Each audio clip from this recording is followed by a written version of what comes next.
Well, it's that time of year again, planter box season.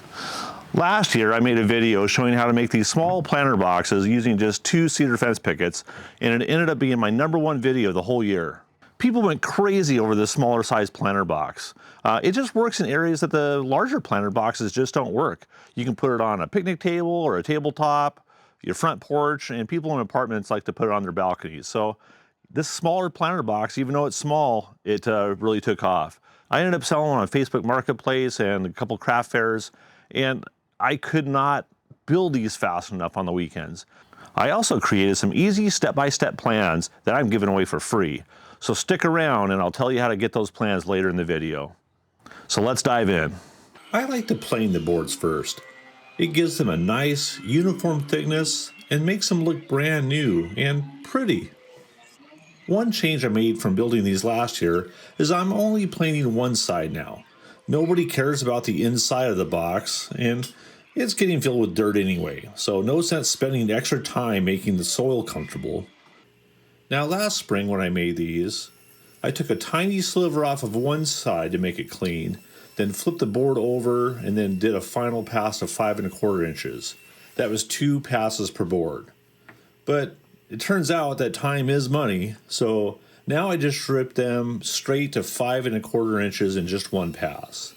That leaves one edge that's not absolutely perfect. But these are planter boxes, not heirloom dining tables. The rough edge is mostly hidden anyways, and the plants have never complained. After ripping, I moved to the miter saw and cut everything to length. Here, I'm cutting one board at a time, but you can also stack 3 or 4 and cut them all at once to save you some time. I actually did that, but I forgot to hit the record button, and you know, this is the life of a novice YouTuber. So I made a complete set of build plans for this project, which I'll give away to you guys for free. It has the full cut sheet, so you know exactly the size of pieces to cut, and it has a step-by-step building instructions for this. It's a fairly simple project, but this makes it even simpler. So all you got to do is comment plans below in the comments, and I'll send you a link on where you can download this. So here's the full set of pieces for just one planter, minus the 45-degree cuts on the trim. Now I just need to do that 9 more times. Now that all the pieces are cut out, I have them laid out so I can grab them easily and assemble them very efficiently. I have Titebond 3 glue, which is the waterproof version of the glue. And I buy this in a gallon jug and I just use a glue bot to apply it. A lot cheaper this way. So I'm gonna set this aside for now.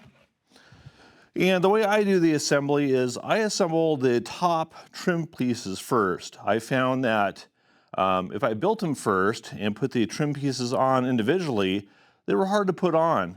So all I do is I take the trim pieces and apply just a little bit of glue, and then just one pin nail, one finish nail per corner, and it holds them in place. I keep a rag handy and just wipe off a little bit of excess glue. I try not to put that much glue on. And don't drop my rag. And again, just a little bit of glue. Line it up. And one finish nail. Watch your fingers. Spin it around.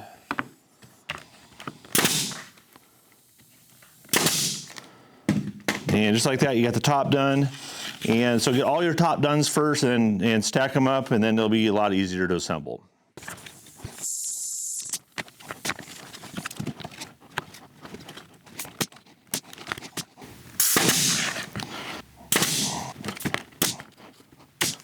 So now that the top trim's all assembled, I just grab a bottom piece.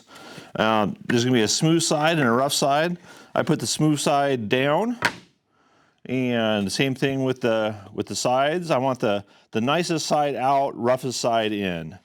And this is gonna go, the sides are gonna go right on the bottom pieces on the outside, and I just flip it on its side. I'll put a little bit of glue on here, line it up, and put a couple finish nails in there. Watch your fingers. I'm using 3/4 inch finish nails. That way it gets through the 1/2 inch, it countersinks a little bit, and it won't pop out the other side when I'm putting the trim pieces on and such. Flip it over, put another side on. These assemblies go really quick once you have all the pieces all cut and ready to go. After that, I just put a glue line around the side. It doesn't need to be perfect. These are just garden boxes. We're not building fine furniture here. And again, smooth side out, rough side in. Line it up. And I usually just use a nail here, line up the top. Sometimes you have to push these sides in a little bit.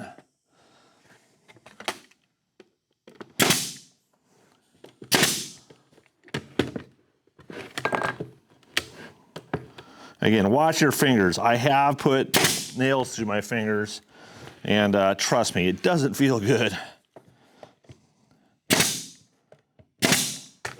Flip it over and do the same thing. If you don't have one of these glue bots, you should get yourself one. They sure come in handy. You can buy glue in bulk. It's a lot cheaper. These are reusable. I've had this one for like 5 or 6 years now. I actually just ordered a new one. Not that I need a new one, but so I can put Type Bond 1 or Type Bond 2 in one and Type Bond 3 in the other one. And I just use them all the time.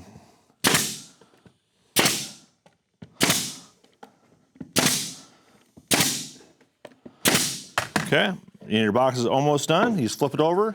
And again, you just grab one of the tops, the trims that we pre-built in the last step. And you just line this up. And if you want, you can put some glue down. I guess I forgot to do that. Everybody picks these up by the trim. So it's a good idea to put some glue down so when they pick it up, especially when it's full of dirt, the trim doesn't pop off. If you just have nails in the trim, it's going to pop off and they're going to think that you did a cheap job. So a nice little bead of glue, line this up, and just throw in some nails. I usually put in a couple on each side and 3 down each long side. One box, except for the legs. And legs go pretty simple too. There is a narrow and a wide, and the way I line these up is I want the narrow on the small side and the wide on the front side, and that way you don't see the break in the wood on the front side. It really doesn't matter, but I always just do the narrows on the ends and the wides on the front. So a little bit of glue. Oh, got a little messy there. That's okay.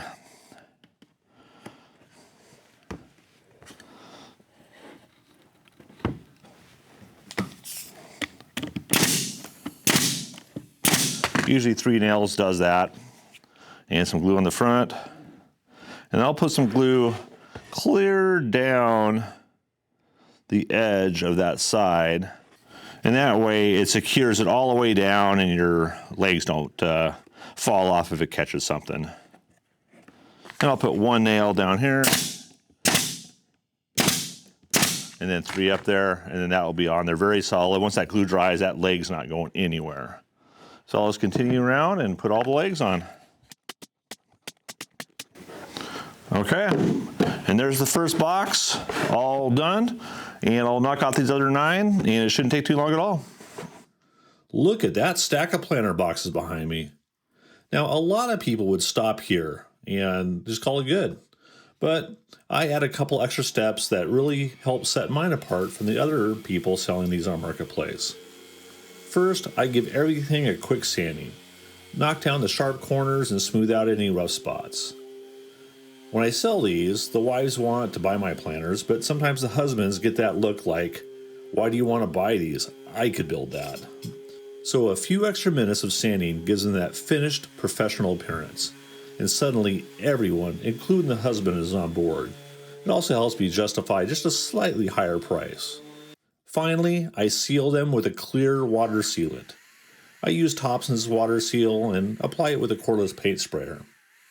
I used to brush it on by hand, but that took forever when doing multiple planters, so this paint sprayer makes quick work of it.